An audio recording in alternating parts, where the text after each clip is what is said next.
Holy fucking shit. I love this anime. Alright, here we go.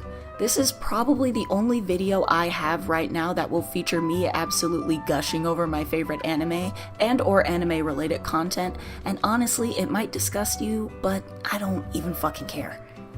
First, I want to say that before I fangirl about this series, I'll be going over the key aspects of anime that are apparently important to everybody and giving my personal opinions on them all the way through until the video is over. So that means from beginning to end concerning an anime overall or of its episode, I will be talking about the opening, the story, the characters, the animation and style, the ending, and my short summary of it all. It's a lot to go over, but I hope I'll be saying it fast enough to where the video seems short, sweet, and to the point. Okay. Outlaw Star was probably one of the first 5 anime that I watched when I was a kid, actually paid attention to, and never forgotten. One of the reasons why is because of the opening. It's very short, like any other opening in any other anime when played in the series, but it's loud and it pumps you up. The song is called Through the Night, which of course is one of the songs I would constantly play when I was drawing a character in an action pose or them trying to look badass in my younger years. This is definitely a song I'd play in my Maserati while speeding down the highway for sure, so it's no joke. I really like it for what it is, and I felt the song really matched with the overall theme and action within the series. The animation for the opening itself, however, is pretty plain. Just a bunch of still shots and people with fucked up Snapchat filters over themselves, so it's really nothing impressive, but the stuff highlighting the main character Jean's animation really went with the song, so that was cool. I literally only like the opening for Jean when it comes to the animation. Speaking of animation, the anime was of the 90s. You know, the era where most anime highlighted the only important thing that made it good in the first place.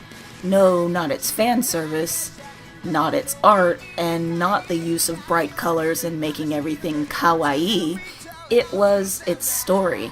The overall synopsis of Outlaw Star is that the main character, Gene Starwin, is a bit of a bounty hunter, I believe. He does shit for cash because he loves his liquor, his women, and I guess paying rent? I'm not sure.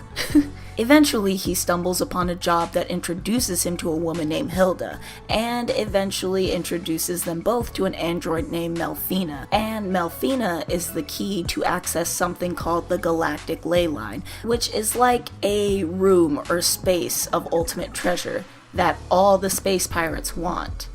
Sound familiar?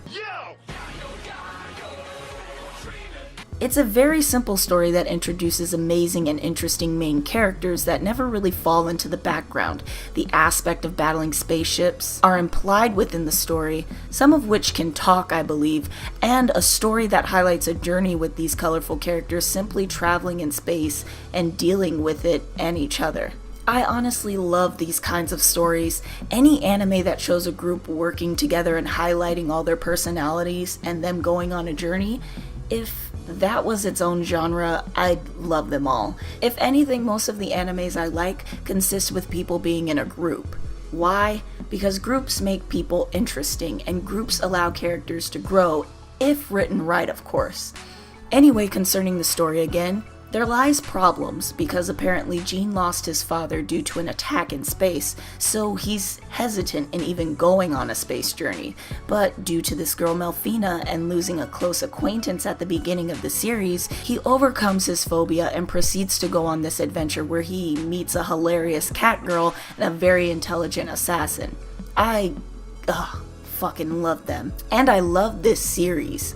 The characters, I wouldn't say they were at all tropey. They were simply there, and each of them had contrasting personalities that would remind you of a very dysfunctional family that you know loves each other very much. However, they all had their quirks and advantages that made it very apparent as to why they were all together in the first place. There was of course Gene, who was the leader getting over his phobia of space and learning how to be a captain of a ship, but because he led his life as a fuck-up who literally wings everything, he was winging being a leader as well, but he always came through at the end, which would allow you as the viewer to enjoy his character, but also be proud of his growth, no matter how small or slight it may be throughout the story. There's Melfina, who in the beginning of the series actually hates herself the moment she is awakened or booted up, because she's literally the key to the galactic ley line, which for those who don't really get it, as I said, she's the key to the land of treasures. Either way, she hates herself for it, not because she has no interest in the ley line, but because she knows that there are a lot of people killing and hurting each other just to get to her and the treasure she was built to unlock. I'll be honest, I hated her in the beginning because overly sweet and caring characters in most stories annoy me, but after watching the series again, Melfina grew on me, cause within the story you see that she's of artificial intelligence, but she has more compassion and love for people and other species than the species and people themselves. There's Jim, who to be honest I still find to be a bother because if anything he's just the 12-year-old tech guy boy genius of the group, and there really isn't much to him, but still for those who watch him you can appreciate him for who he is and what he does for the group, which surprisingly, here's what I appreciate. Kinda. He's the nagging mom type most of the time within the series. I'm sure you can recall a lot of anime that highlights groups and their differences, and usually the mommy typecast is that effeminate or slightly effeminate male character with shut fox eyes or some shit, and or the sweet caring girl or the naggy bitch of the group. Of course they're the mommy type and they look after everyone and give them advice and stuff, but more often than not in this series it's no longer the effeminate guy. It's no longer the bitchy female. It's Jim, a 12-year-old kid. And he's doing that more often than not with Gene to make him a better person throughout the series, which is pretty hilarious as you go forward. There's Suzuka, who is a keep-to-herself assassin who's very poised, elegant, and personable when she wants to be, but piss her off and she'll kick your ass and kill you like no other. I love Suzuka, mostly due to the fact that she wasn't the tropey assassin who had a hard past and keeps to themselves and shares little words and whatever. No, she was actually a character, a person that just so happened to be an assassin, not an assassin that you end up realizing is a person and has feelings. I hate that that fucking trope started and became a thing. But still, Suzuka was highly appreciated, and I loved how she was basically a female swordsman that didn't need to use fan service to win her battles. It was all skill. Then there was Aisha, who was honestly mostly my favorite character. Just number one out of all the characters. Wild, spunky, arrogant, and adventurous, Aisha provided the humor to the story of Outlaw Star. She wasn't the annoying cat girls or cat boys that said "nya" every 12 seconds or after every sentence. Yes, she was a cat girl, but she had super strength, can turn into some badass tiger thing, was a part of some feline federation that did police work or some shit, and was well respected. This is what I loved about characters, especially characters that were of a different species, because I believe this was before the era where literally anything with animal parts and appendages or whatever, anything with cat ears and tails, weren't hyper fetishized or anything like that. So it was better, and these characters had more to them. If it wasn't Gene getting the group into some fucked up hijinks, it was often Aisha, and usually the group would clean up the mess, laugh about it, then move on to their next adventure. Ugh, God, I love these characters. There was also the operating system of the ship that they navigated called the Outlaw Star, but the operating system or artificial intelligence was known as Gilliam, but I believe they called him Gil. There's not really much to his character. He's like the Navi of the group, where he basically explains to the group where they must be navigated and stuff like that. Granted, there is some instances within the story that shows that Gilliam is one of those cute guidance characters, so even though he is of artificial intelligence, he's also pretty funny and cute and stuff. But there's really not much to Gilliam except, literally when I watched this series, he was like Navi. He's just there. Still, I loved the characters. There's nobody that I would take out. Anyway, the anime's overall style is obviously that of the early 90s variety, one where it's very shonen, kind of boxy, and tries to tie close to normal anatomy, so it's not necessarily that of Fist of the North Star or anything.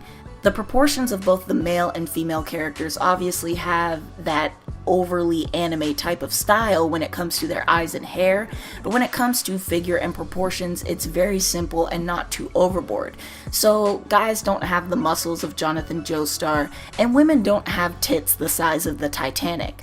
Granted, everyone in the series does have really small waists, but that's just something I noticed. Honestly, ignoring that, I love this style. The hair on most characters annoyed me as a kid. I thought that maybe hairbrushes didn't exist in this anime's universe, but I got over it because over time when I got used to the characters, I got used to how they looked. But understand this was me coming from watching Cowboy Bebop, where most of their hair was tame. A little messy on some of the characters, but overall tame. So yeah, when it came to character styles, I liked it. It was obviously going for a futuristic anime style with a touch of simplicity, so that was cool for me. And honestly, I liked the look of 90s anime. It had a thing going where proportions were normal and stylish, unlike now where colors are hyper bright simply for the sake of being hyper bright, and this lolly moe thing is going on, so every character, guy or girl, looks the same except their hair is a different color, and 20 to 30 year olds within this lolly anime look like children. You wish, Japan. Regardless, the ending songs for the anime were nice. Personally, they made me sleepy, but it was like a good sleepy. They sounded like lullabies, to be honest, but considering I'm an artist, these would be the types of songs that would help you with theming. I especially like the art for the endings as well. Still, there's not much to say considering there's no ending animation, simply still shots and drawings. Overall, when it comes to Outlaw Star, it's one of my top favorite anime. The story of it is very straightforward and the characters are vastly different from one another, but they mesh. The story doesn't harbor on their differences for too long or use that as a consistent form of humor as most would. Because honestly, how funny is that we're so different so we don't get along thing anyway? It's like with Naruto and Sasuke. Okay, yeah, the arguments and disagreements were funny and tense the first couple of times, but damn, after episode 200, I'm just like, are these guys ever gonna just shut up and fuck already? At least in early anime, or the anime that I watched, they didn't really pander to that and keep that a consistent thing. They made a lot of characters seem real, which I honestly appreciated. Aisha, Jean, and Suzuka always argued because they were the strong personalities of the group, but when a fight broke out that consisted of their enemies and them having to fight them as a group, they were able to get over it. And over time they learned how to tolerate each other and just get along, which is an example of growth and being an adult, living with other people, something some people won't really realize when watching the anime. Still, it's something to note and appreciate. Another thing I appreciated is that when it came to the girls within the series, they weren't tropes, or weren't like the typical female characters in some anime nowadays. You know, the ones who probably would be a female assassin who's kinda close to the main character, but she's such a kudere. She doesn't say shit, and she has to be cool and quiet all the time, and she literally has no personality, she's just a robot, and yeah, there's really nothing that would make her interesting except gigantic tits or something. Or a cat girl who's aggressive and boneheaded and likes to be close to the main character but won't admit it. And yeah, she pretends not to like him and hits him and calls him an idiot almost all the time. Or, you know, the nice girl in the group who likes the main character in secret but is willing to kill every girl just to get him. Jesus Christ. This was an era where girls can simply be a character, badass or not, and the stupid fucking otaku tropes of also being a yandere or also being a tsundere weren't added on to make them interesting. They were there to be a character and push the story forward, not to be the bridge to fan service or stupid plots concerning love triangles dealing with the main character, who is often very boring in those types of anime. Granted, there is one episode of fan service within the series, it still manages to highlight and balance action and humor, which most of the series is about. It's never really 50% fan service, 25% action, and then the other 25% is story. Sci-fi fantasy, action, adventure, humor, and a bit of fan service. Everything is balanced within Outlaw Star, and you get enough of it to where you can really appreciate it all without forgetting the core point of the character's mission or the overall story. At least, probably not until the very end. You might be wrapped up in these characters' relationships and friendships with each other, and how they get close to one another that you kind of forget about the ley line until they actually reach the ley line. Either way, Outlaw Star is a series that honestly helped me mold my tastes and expectations for certain anime. It's a story that's simple, with characters that aren't complex, and an adventure that you'd appreciate. The bad guys in the story aren't really all that intimidating, because unlike animes now that focus on superpowers and bad guys who haven't even reached their final form, the bad guys are like any other person who you'd find or appear to be off or just simply bad. I'd say the way they are relatively realistic, and yet at the same time, they're a little exaggerated. I'd say they're like the bad guys in Death Note. They use their minds to manipulate, except in this story, they also use guns to kill and harm other people, and overall use their spaceships to battle people and kill them. But that's about everybody in the series as well, so it's not that different. But they're still really cool bad guys. I love this anime, probably a little more than Cowboy Bebop, but not that much. But they're still in a tie. Either way, again, I can go on and on about how amazing this story is and how amazing this anime is and how it basically got me further into anime as a kid, but I'm pretty sure I went over all the basics that I guess would be important for you guys. Either way, that's about it. Sorry if I fangirled too hard, but for me, it didn't even feel like I fangirled enough. Trust me when I say Outlaw Star is one of the top animes, or at least by now, it's an underrated anime, mostly because it is an older story, but it's one of those animes that should be memorable. Just as memorable as Cowboy Bebop, if anything. The story isn't as serious as Cowboy Bebop, however, the fantasy, the action, the humor, the characters, they're all impressive enough to where it should at least be in someone's top 10. It's in my top 10 concerning the greatest anime I like, or my favorite anime, so that's about it. Thanks for watching, guys. Take care.